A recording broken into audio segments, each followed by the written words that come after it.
I know war is shocking and horrible and all that, but I tell you, there's sometimes worse things than fighting a war, including losing one. From the day that Israel was attacked by Hamas terrorists a year ago, Israel has been told, restrain yourself. Don't turn this into a war. America has said that, Britain has said that, the United Nations has said it, and Australia has said it again and again to Israel. Even last week, after Iran had fired 181 ballistic missiles at Israel in a single day. Israel, of course, has a right to defend itself. What we have called for consistently is for a de-escalation in the region. Diplomacy, however, cannot succeed amid an escalation of this conflict. Israel has consistently ignored them. Even today, it was sending more weaponry into Gaza to deal with remaining Hamas terrorists there. And now comes a poll just to remind us that in the Middle East, at least, it is force that gets you respect and safety. You take this new poll. Well, back in December, the respected Arab World for Research and Development, based in the Palestinian city of Ramallah, polled people in the West Bank and Gaza, Palestinians, and found that 75% supported that massacre on October 7th. 90% wanted no coexistence with Israel. And 76% backed Hamas, which is all shocking. But what a difference a war has made, a war Israel is winning. Because since then, Israel has ignored Australia and the US and the UN and destroyed most of the Hamas terrorist army, taken out almost the entire leadership of the Hezbollah terrorist army in Lebanon. And now that same polling group has done another poll and found support for the October 7 massacre has dropped to 67%, still high, but a third of them now admit the attack was flawed or involved heinous or criminal acts. But most striking is that 80% of Palestinians polled now want, albeit grudgingly, a Palestinian state to live alongside Israel. And just 8% said they'd vote for Hamas. 8%. Joining me from Tel Aviv, in Israel, of course, is Colonel Richard Kemp, a retired British Army officer who's commanded Operation Fingal in Afghanistan and has studied the Israeli Army's war tactics and been to most of the fronts now. Richard, great to see you again. Listen, Israel's war, is it working? It is working, and it's working extremely effectively. It's taken a long time, a year now, pretty much, but it is gradually succeeding, and Israel has defeated Hamas in Gaza. Hamas in Gaza is no longer a significant threat to Israel. That doesn't mean it's been eliminated. There's still a lot of work to do there to get rid of Hamas completely, as far as that can be done. But it's been very successful in the most complicated battlefield the world's ever seen. And in the north, in Lebanon, Hezbollah has been decapitated, and Israel is now working very, very effectively in southern Lebanon on the ground to destroy the Hezbollah apparatus, and in the air as well to destroy some of the rocket systems and other infrastructure further north. Of course, the next major problem for Israel to tackle is Iran, and we don't know what Israel's response is going to be to the Iranian bombardment a few days ago, but it's going to be something, I think, quite decisive.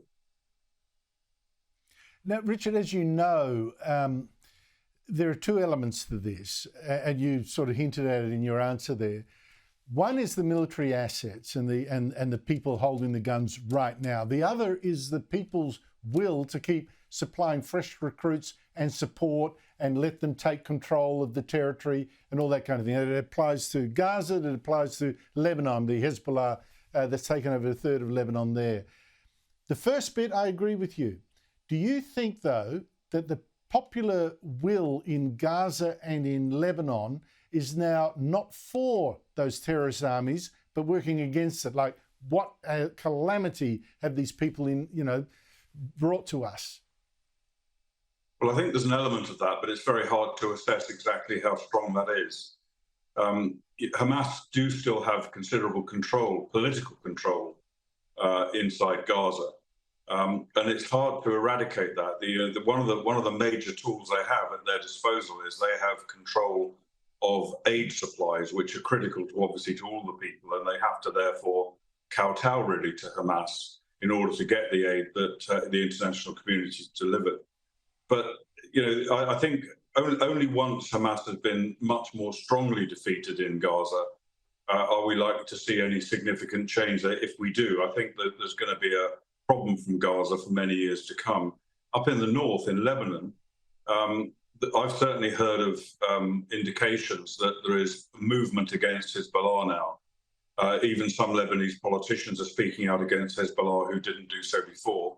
And that could lead to them being undermined if Israel is successful at inflicting even greater harm on Hezbollah than they have now. But I don't think either of these two problems are going to be soluble by military force alone. Military force is critical, and only once these organizations have been neutralized to a large extent can there be any real significant political change in either of those two territories.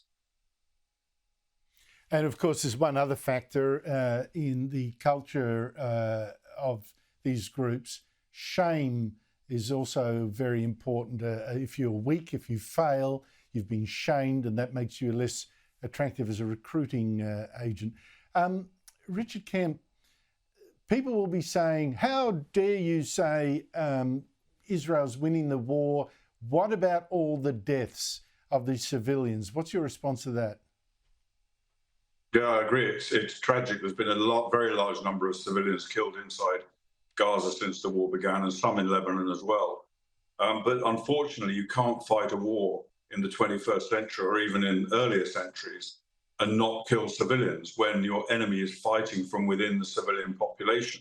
And that's certainly true of both Hamas and Hezbollah. We've seen footage recently of rockets inside people's houses in Lebanon, and also, of course, the Hamas infrastructure spreads through a lot of the civilian buildings and areas in Gaza, including hospitals, schools, etc. And the IDF has tried. I've been into Gaza myself. I've seen their efforts firsthand. They've done everything they can to get at Hamas while minimizing civilian deaths. But nevertheless, there are still a lot of civilian deaths, unfortunately. I think the most recent analyses of and it's terrible to reduce human life to statistics, but the most recent analyses of the ratios between civilian and military fatalities in Gaza are very favorable compared to other conflicts, for example, Afghanistan, Iraq, and conflicts more generally, where the ratio of civilian deaths has been much higher than in Gaza today. So, yeah, it's a terrible situation. None of us like it at all, I don't think. Certainly the Israelis don't like it either, but they recognize that you cannot defeat a terrorist threat to you that exists in the civilian population without, unfortunately, killing civilians. Colonel Richard Kemp, thank you so much indeed for being so generous with your time.